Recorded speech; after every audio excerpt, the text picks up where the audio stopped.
नमस्कार, मैं हेमंत ओझा बताना चाहूँगा किस तरीके से आतंकवादी तालिबान ने अफगानिस्तान पर कब्जा कर लिया। किस तरीके से आपने देखा होगा चारों तरफ हाहाकार मचा हुआ है पूरी दुनिया में। किस तरीके से ये आतंक का नंगा खेल खेलने वाला तालिबान, आपको याद होगा 9/11 की घटना, जहां पर वर्ल्ड ट्रेड सेंटर को किस तरीके से ओसामा बिन लादेन जो तालिबान का मास्टरमाइंड था, उसने अमेरिका के ऊपर आतंक का नंगा खेल खेलकर वर्ल्ड ट्रेड सेंटर को किस तरीके से धराशायी कर दिया।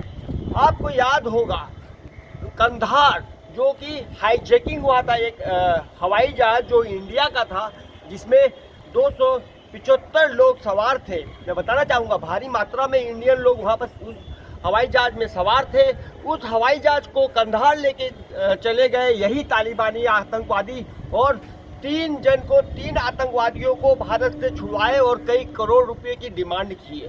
तो उन लोगों ने ये डिमांड भी पूरी की, आपको अच्छी तरह याद होगा। तो ये जो तालिबानी है, तालिबानी का जो जन्म हुआ था वो 1996 में हुआ था, और 2001 में जब अमेरिका ने ओसामा बिन लादेन से बदला लेने के लिए तालिबान पर जब हमला किया और तालिबान से हमला करके अफगानिस्तान में परिवर्तन कर दिया, जब अफगानिस्तान को जब सपोर्ट किया, तो मैं बताना चाहूँगा कि अफगानिस्तान को बहुत आगे तक लेके गया।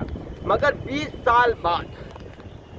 साल बाद अफगानिस्तान से अमेरिका ने अपनी सेना हटा दी, और सेना जैसे ही हटाई वैसे ही तालिबान वापस अपने उसी पुराने रुतबे के साथ, आतंक के साथ वापस बिना खून खराबा किए सीधा वो अफगानिस्तान पर कब्जा कर लिया। अभी बताना चाहूँगा कि भारत के अंदर बैठे हुए all India Muslim law board, मैं बता रहा हूँ, थोड़ा गौर से सुनिएगा, all India Muslim law board ने वहाँ पर बहुत ही बधाइयाँ दी है। वहाँ पर उन्होंने कहा है कि जो तालिबान है, तालिबानियों का खुलकर समर्थन किया है। All India Muslim law board ने तालिबानियों का जो है, ये तालिबानियों का ही नहीं, पूरे आतंक का नंगा खेल खेलने वालों का जो शुरू से ही समर्थन करते आए हैं, और इस बार उनका चेहरा सामने साफ साफ नजर आ रहा है।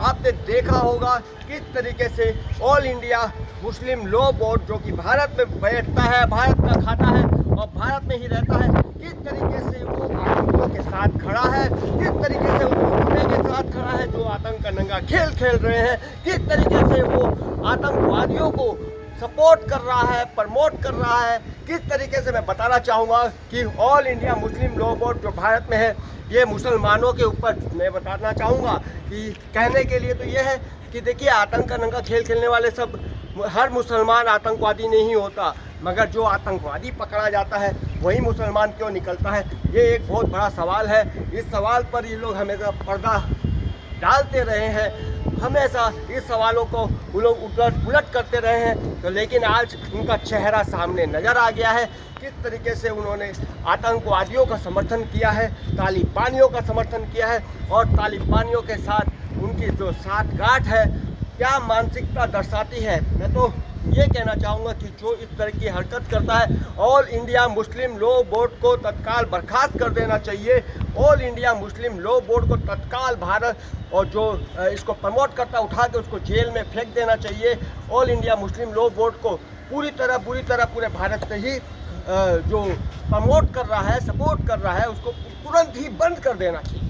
क्योंकि उनकी जो मानसिकता है, जो उनकी सोच है, जो उनका कर्तव्य है, जो उनका साथ है, वो सिर्फ और सिर्फ आतंकवादियों के साथ है, तालिबानियों के साथ है, और उन आतंकवादियों के साथ है जिन आतंकवादियों को पाकिस्तान समर्थन कर रहा है, जो उस आतंकवादियों के साथ है जिसको चाइना समर्थन कर रहा है।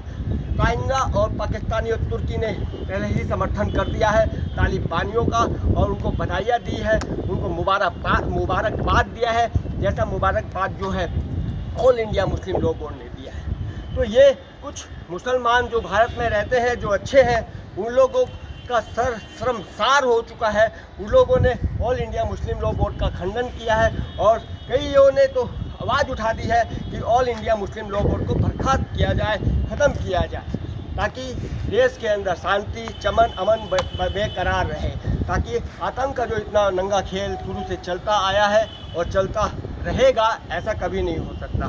जो चलता आया है वो इन्हीं की देन है। आपको याद होगा CAA के बाद जब सीधा कोरोना वायरस जब आया था तो आपको याद होगा निजामुद्दीन मरकट, मैं बताना चाहूँगा, आप ध्यान से सुनिएगा। निजामुद्दीन मरकट के अंदर इलीगल तरीके से किस तरीके से अफ़गानिस्तान के जो आतंकी थे वो पाए गए। मुस्लिम जो आतंकी थे, बिना देखिए, जब एक देश से दूसरे देश में जाते हैं तो सरकार को पता होना चाहिए कि हमारे मतलब जैसे इंडिया में अगर बाहर के लोग आए हैं तो भारत की सरकार को पता होना चाहिए कि कौन कहाँ रुका हुआ है, विदेशी लोग। परंतु मैं बताना चाहूँगा निजामुद्दीन मरकट मुस्लिम जो दिल्ली के अंदर है, वहाँ पर इलीगल तरीके से सैकड़ों नहीं हज़ारों की संख्या में तालिबानी और या जो है तालिबानी आतंकवादी बोलूँगा मैं, क्यों ना बोलूँ, क्योंकि आतंकवाद के सर पर नाम नहीं होता है, लेकिन आतंकवाद तो आतंकवादी ही होता है। तो ये जो तालिबानी आतंकवादी था उनको शरण दे रखा था निजामुद्दीन के अंदर, मरकट के अंदर। तो ये जो दे रखा था, आपने अच्छी तरह देखा होगा, जब धरपकड़ शुरू हुई तो लोगों ने देखा, अपनी आंखों से देखा, सारी दुनिया ने देखा कि लोगों ने मुसलमान जो आतंकवादी है उन लोगों को शरण दे रखा था। आज वो चेहरा सामने आ गया है Muslim all India Muslim law board की तरफ से। मैं बताना चाहूँगा कि ये जो मुस्लिम लॉ बोर्ड है, यही आतंक का नंगा खेल खेलने वाले लोग हैं, यही आतंक को प्रमोट करने वाले लोग हैं और यही आतंकवादियों के साथ खड़े हैं। और ये आने वाले समय में हिंदुस्तान को, भारत को बहुत बड़ा नुकसान दे सकते हैं। इससे पहले भारत को अलर्ट होना चाहिए। और एक और चीज़ बताना चाहूँगा, मोदी जी ने एक निर्णय जो लिया है, बहुत गलत निर्णय ले रहे हैं मोदी जी, लेकिन भारत की जनता उसको सपोर्ट नहीं करेगी। मोदी जी ने कहा था कि अफ़गानिस्तान से जो भी लोग हिंदुस्तान आना चाहते हैं वो आ सकते हैं, मतलब जो अफ़गानी लोग हैं, हिंदू और सिख तो आना चाहिए, मगर अफ़गानी लोग के लिए दरवाज़ा जो खोल के मोदी जी रखे हैं। मैं तत्काल बोलना चाहूँगा ये निर्णय आप लेने वाले प्रधानमंत्री हैं, परंतु हिंदुस्तान की जो और जनता है, जो भारतीय है, उनसे बिना पूछे ये निर्णय लेना ये गलत है, क्योंकि आप जो है आतंक को निमंत्रण दे रहे हैं। उनको इस तरीके से बुलाएंगे, बाद में वो चुपके से आएंगे और भारत में ही बम ब्लास्ट, दंगा फसाद, मारकाट, कत्लेआम, सरेआम करेंगे रास्ते में, जैसा कि अभी ये होता आया है, आपने देखा है। और आप तत्काल ये निर्णय को अंकुश लगाइए, बंद करिए। जो अफ़गानिस्तान है उसको कोई भी हालत में भारत में घुसने न दिया जाए, किसी भी तरीके से भारत के अंदर ना घुसने दिया जाए और ना ही भारत के अंदर उनको एंट्री एकदम बंद और बैन कर देना चाहिए। मैं इसके साथ मैं चाहूँगा हेमंत वसावा, हेमंत टीवी चैनल से आप अपनी बात, अपने कमेंट रख सकते हैं। धन्यवाद हेमंत वसावा।